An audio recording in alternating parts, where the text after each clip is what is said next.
Sin más, voy a exponer lo que veníamos a hablar, porque evidentemente,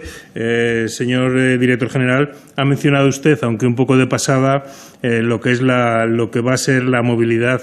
post-coronavirus, ¿no? Y nosotros creemos que efectivamente tiene que haber cambios, tiene que haber lecciones aprendidas después de lo que hemos vivido en estos meses en lo referido al transporte. En primer lugar, como antecedente, quiero traer una cuestión que no ha salido todavía, pero que es relevante. El transporte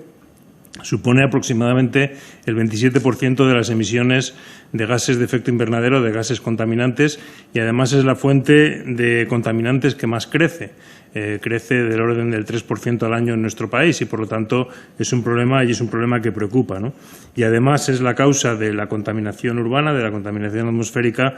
que genera, según los datos de la Organización Mundial de la Salud, del orden de 800.000 víctimas al año, ¿no? Por tanto, es una cuestión que preocupa. En este tiempo de pandemia, efectivamente, hemos visto que se ha reducido la movilidad hasta unos niveles muy importantes, niveles indudablemente que han tenido como consecuencia una reducción también de la contaminación atmosférica muy sustancial en las ciudades. Según los datos que se manejan en Barcelona o en Madrid, se ha llegado a niveles de reducción de la contaminación de más del 75%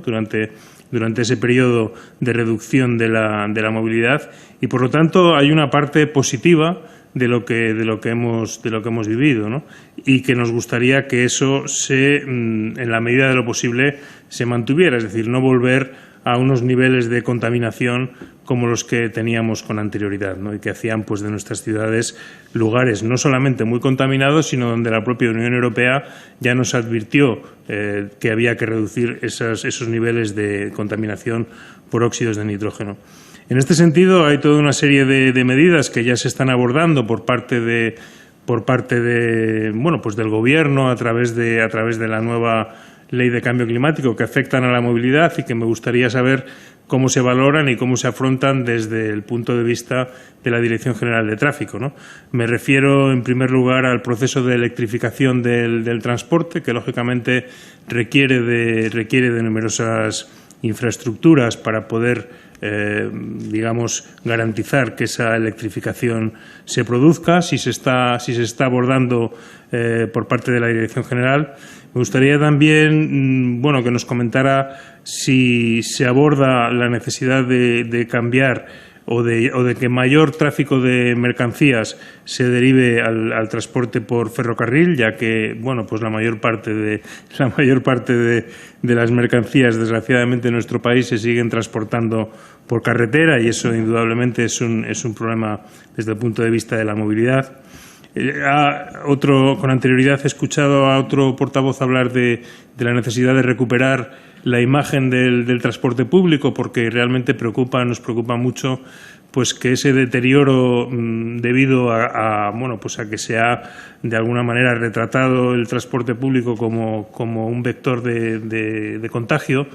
hace que se haya reducido mucho su utilización, y eso puede generar un aumento del tráfico privado, especialmente en las ciudades, y creemos que es una cuestión que a nosotros compartimos esa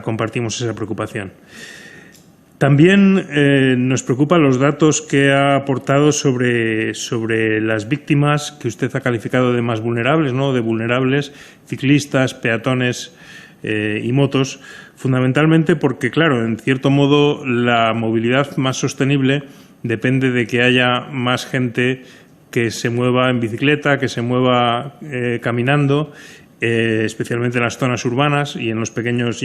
recorridos. Y claro, si la mayor seguridad de los vehículos redunda en que hay mayor número de víctimas de estos otros colectivos, realmente es algo que hay que abordar y que preocupa, ¿no? Porque, en definitiva, si lo que queremos es que más gente se mueva de esta manera, podemos decir, alternativa al vehículo, no puede ser que haya una percepción de riesgo en la utilización de este tipo de transporte, porque eso lógicamente desincentiva su utilización, ¿no?